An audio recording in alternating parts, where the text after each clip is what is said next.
Neuvième tendance. Le temps file, Pierre. Le temps file déjà. Avec ta photo favorite. Ah oui, c'est ma préférée. C'est même pas un montage, c'est une véritable photo.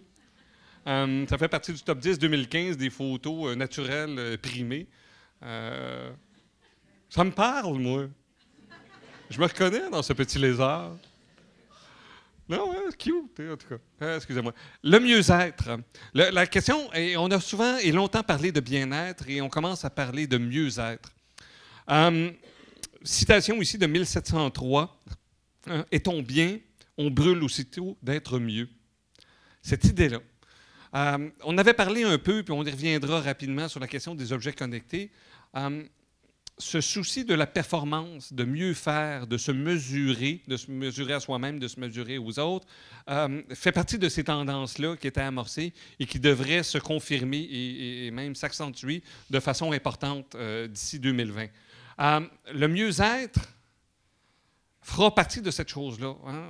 On voit, puis c'est pas nouveau, ça, hein? Comment être un meilleur parent, comment être un meilleur conjoint, comment être un meilleur professeur, comment être un meilleur collègue, comment être un meilleur patron. Cette idée-là de l'amélioration est pas nouvelle, mais celle du mieux-être ou de mieux performer dans son bonheur devient une préoccupation, elle, plus importante. Mieux-être, c'est quoi? Cette amélioration de la condition physique, matérielle ou morale d'une personne, nous dit l'Académie française, où il y a beaucoup de mieux-être là-bas, c'est bien connu.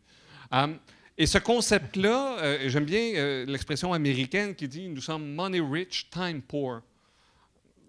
Et comme parent d'une adolescente, je le vis plus que jamais.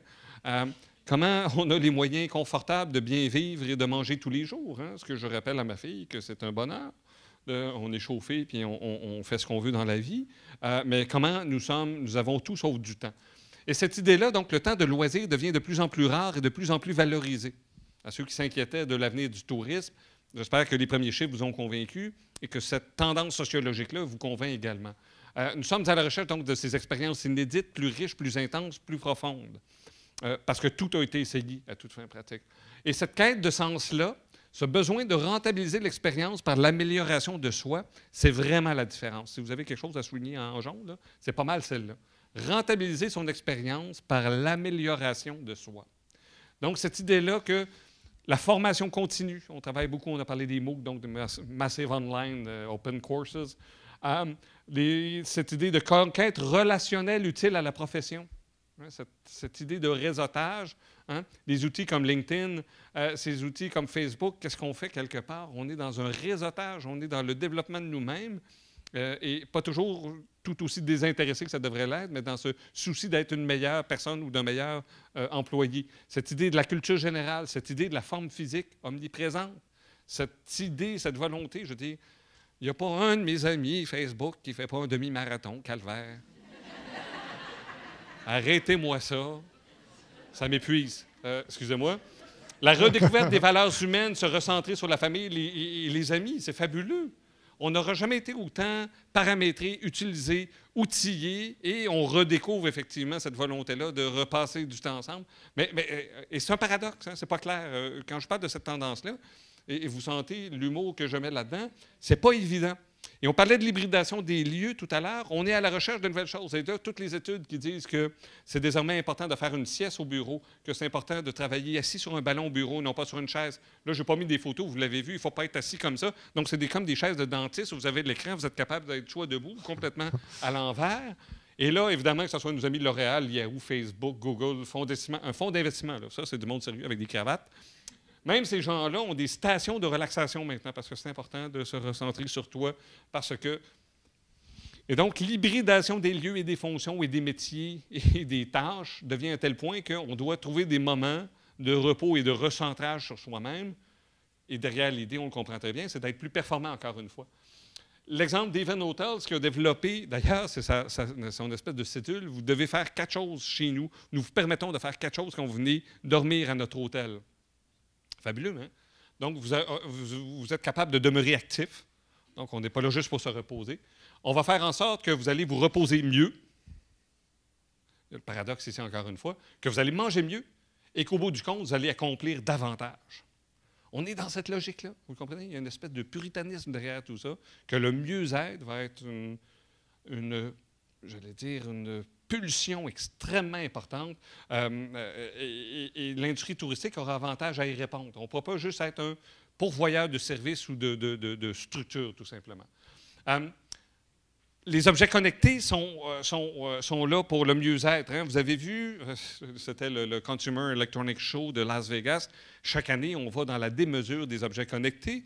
Il y a le soutien-gorge connecté, d'ailleurs, qui tient tous vos signes vitaux, votre pulsation, la chaleur, la tension artérielle et tout et tout. Donc, vous entraînez en temps réel, vous savez absolument tout. C'est comme si votre médecin vous suivait en vous auscultant en permanence. C'est fabuleux. Et de deux mots, il faut choisir le moindre, c'est ça qu'il faut se dire. Ce qui nous permet de suivre à la trace le sommeil des gens et cibler de façon de l'améliorer. On a ça donc. Améliorer son élan au golf. Hein? Les connecteurs qui vont vous dire comment vous améliorer. Le pro, il est là, mais lui, il ne se trompe pas. Ou dans tout autre sport. On fait un grand sourire ici.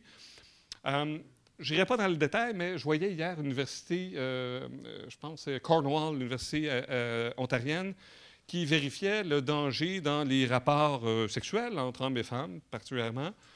Qu'est-ce qui était le plus dur et le moins dur pour la colonne vertébrale? Et ils ont donc fait l'exercice en mettant des capteurs et des caméras. Donc, on disait tout autre sport, on est rendu là. On est rendu à voir qu'il y a des positions qui sont meilleures que d'autres. Pour la colonne, on s'entend. Suivre en temps réel l'état de santé du nourrisson. Ça a été lancé, c'est une compagnie québécoise qui l'a fait. C'est une espèce de petit chausson avec un capteur. Et, vous savez, on a tous eu un enfant, puis on part dans la... parce qu'on ne l'a pas entendu respirer, puis on est sûr qu'il est mort. Ça arrive souvent. Et donc, en temps réel, et ça, c'est branché sur votre téléphone. Puis si jamais il arrête de respirer, bien, ça vous sonne, ça vous envoie une petite alerte. C'est fabuleux. On en est là. Et d'évaluer les aptitudes au combat par des gants connectés, par exemple. Vous vous entraînez. Si vous êtes Justin Trudeau, là, vous êtes capable de vous améliorer. Je ne sais pas si c'est la même chose pour les premiers ministres, mais ça, c'est une autre histoire. Donc, cette idée, encore une fois, que la technologie, cette recherche du mieux-être, va répondre à je disais tout à l'heure, augmenter le plaisir, réduire l'anxiété. Moi, j'ai l'impression que ça va être exactement le contraire avec les objets connectés. Mais ça, c'est une autre histoire. Pierre? Bien, dans le fond, on est passé d'une ère où on connaît toute la question des spas. Hein? Mm-hmm. Donc, on vivait notre vie, puis on allait se reposer ou prendre soin de nous dans des spas. La tendance, c'est que le mieux-être va être un peu partout dans la vie. Mm-hmm. Je ne dis pas que les spas vont disparaître, ils vont probablement évoluer beaucoup en fonction de ça. Mais pour l'industrie touristique, c'est comment on arrive à répondre à ces valeurs-là, pas juste en mettant un spa dans un hôtel. Donc, oui, c'est ça le défi de cette... Parce que c'est vrai que on le voit, c'est une tendance sociologique. C'est vrai qu'il y a des mécanismes connectés technologiques, mais concrètement, pour un intervenant touristique, le défi, c'est de répondre à ces besoins-là dans toute l'expérience à travers le lieu où on reçoit des touristes, effectivement. Aéroport, etc. C'est fabuleux. C'est fabuleux.